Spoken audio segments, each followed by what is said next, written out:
베드로전서 2장 1절에서 17절까지의 말씀을 함께 돌아가면서 공독하겠습니다.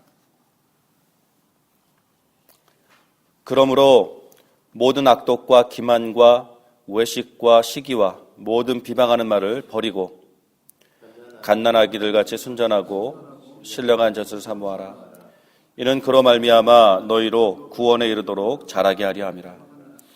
너희가 주의 인자하심을 맛보았으면 그리하라. 사람에게는 버림바가 되었으나 하나님께는 택하심을 입은 보배로운 산 돌이신 예수께 나아가 너희도 산 돌같이 신령한 집으로 세워지고 예수 그리스도로 말미암아 하나님이 기쁘게 받으실 신령한 제사를 드릴 거룩한 제사장이 될지니라. 성경에 기록되었을 때 보라, 내가 택한 보배로운 모퉁이 돌을 시온에 두노니 그를 믿는 자는 부끄러움을 당하지 아니하리라 하였으니, 그러므로 믿는 너희에게는 보배이나 믿지 아니하는 자에게는 건축자들이 버린 그 돌이 모퉁이의 머릿돌이 되고 또한 부딪히는 돌과 걸려 넘어지게 하는 바위가 되었다 하였느니라. 그들이 말씀을 순종하지 아니함으로 넘어지나니 이는 그들을 이렇게 정하신 것이라. 그러나 너희는 택하신 족속이요 왕같은 제사장들이요 거룩한 나라요 그의 소유가 된 백성이니 이는 너희를 어두운 데서 불러내어 그의 기이한 빛에 들어가게 하신 이의 아름다운 덕을 선포하게 하려 하심이라. 너희가 전에는 백성이 아니더니 이제는 하나님의 백성이요 전에는 긍휼을 얻지 못하였더니 이제는 긍휼을 얻은 자니라.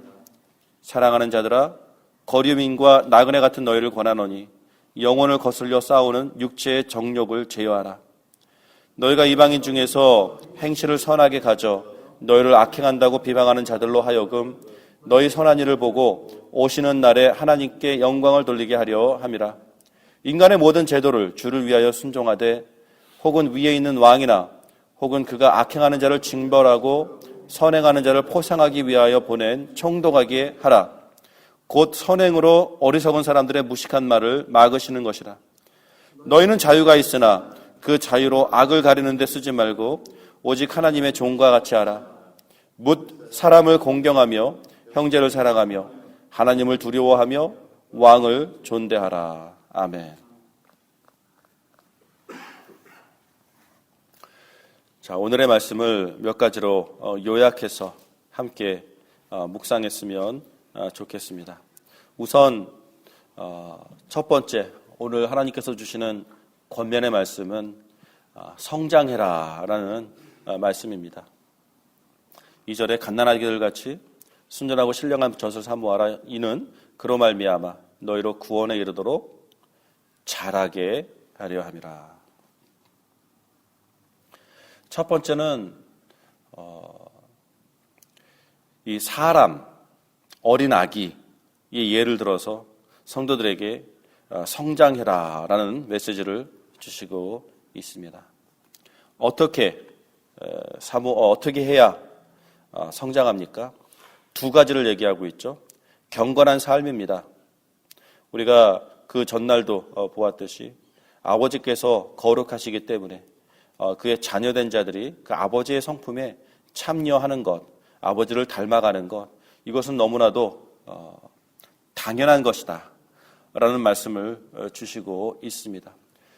그렇지 않아도 우리가 정말 하나님의 자녀가 된 이후 하나님께서는 우리 안에 선한 일을 시작하사 정말 그 그리스도를 닮아가는 놀라운 그 내적 또 영적 그 변화의 삶을 이미 시작하셨습니다. 이 땅에는 우리 눈에 보이지 않는 또 다른 세계가 분명히 존재합니다. 그래서 우리가 외형적으로는 도무지 분간을 할 수가 없지만 영적으로는 분명히 차이가 있는, 분명히 분별이 되어지는 현장이 또 현실이 있다라는 것입니다. 그 중에 가장 대표적인 예로 우리가 들 수 있는 것이 부활하신 예수님입니다. 예수님께서 그 안식일 후 첫날 새벽에 부활하셨습니다. 예언하신 대로 또 약속하신 대로 부활하셨습니다. 영광의 몸이라고 성경은 얘기하고 있습니다. 그렇습니다. 이 땅의 몸이 아닙니다. 새로운 육신을 입으셨습니다. 그리고 또 여러분도 기억하시겠지만 그 불신에 믿지 않는 제자에게 직접 자기 몸에 상처를 보여주시지 않습니까? 분명히 영광의 몸이고 새로운 몸이지만 기존의 육체가 다시 분명하게 살아났음을 이야기하고 있습니다.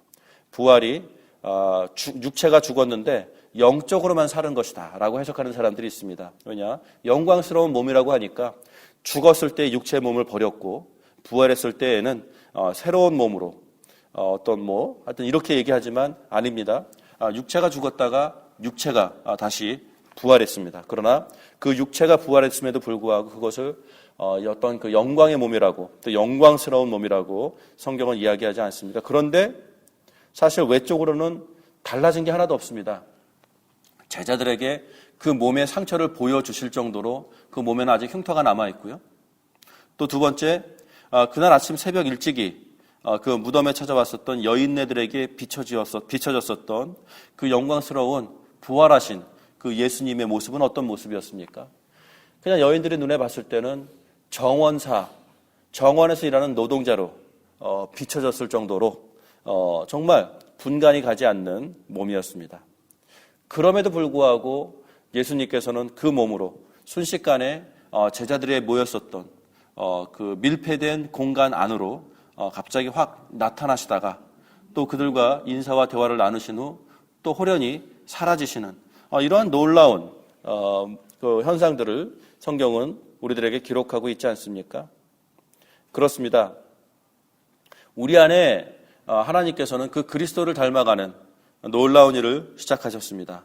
그 말은 제가 방금 예로 들었었던 그 육체의 변화, 이거를 굳이 말씀드린다는 것이 아니라 이렇게 육체의 변화를 예로 들으면서도 사람의 눈에는 똑같이 그냥 정원사로 보였음에도 불구하고 사실 그분은 부활하신 영광의 몸을 입으신 예수님이셨다는 사실들을 우리가 예로 들어서 우리들 또한 정말 우리가 겉으로는 전혀 예수 믿기 전이나 믿기 후나 별다른 변화가 없는 것 같게 보여지는 이것이 우리의 겉으로 보여지는 모습이라면 사실은 우리가 믿음 안에서 이것이 전부가 아니라 이렇게 하나도 변화하지 않은 것 같은 똑같이 정말 부족하고 연약한 이 외형을 가진 나이지만 내 안에 하나님께서 새로운 일을 시작하셨습니다.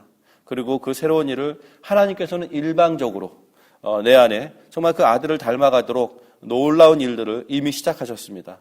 그리고 그 일을 온전히 이루어 내실 것입니다. 그래서 주께서 오시는 그날 우리는 온전히 변화하여 그리스도와 닮은 모습으로 우리는 변하게 될 것입니다. 그러나 이미 우리들 안에 하나님께서 선한 일을 시작하셨다라는 것입니다. 우리는 분명히 다른 존재들입니다.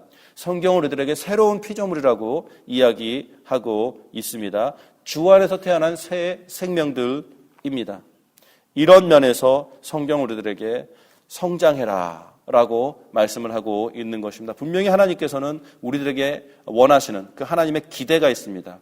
주 안에서 새롭게 태어난 주의 자녀들이 주 안에서 새롭게 빚어진 주의 피조물들이 새로운 피조물들이 이제 그 주 안에서 성장해 나가야 할 것, 이것을 기대하십니다. 성장이 멈춘 것, 이것은 무엇인가 비정상적인 무엇인가 온전하지 못한 상황이 발생하고 있음을 보여주는 증거가 됩니다.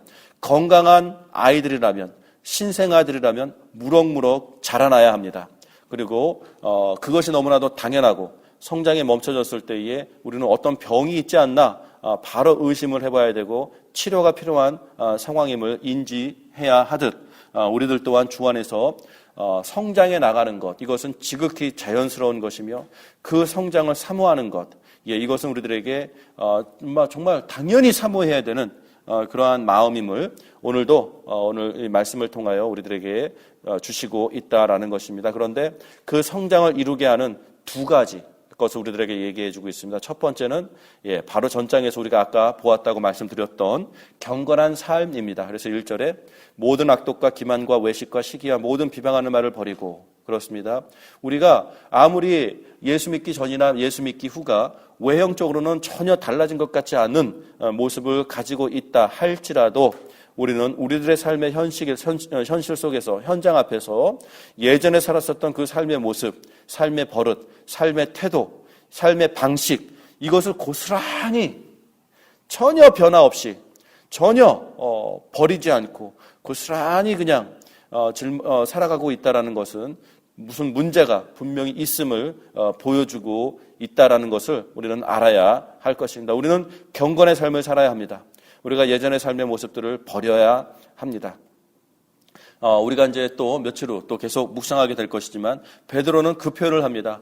우리가 예전에 살았었던 그 삶의 모습, 그것으로 족하지 않냐, 그것으로 충분하지 않냐, 더 이상 그렇게 살아가지 말아라. 이렇게 우리들에게 권면의 말씀을 주시듯 우리는 첫 번째 성장을 위하여 경건한 삶을 지향해야 할 것, 이것이고요.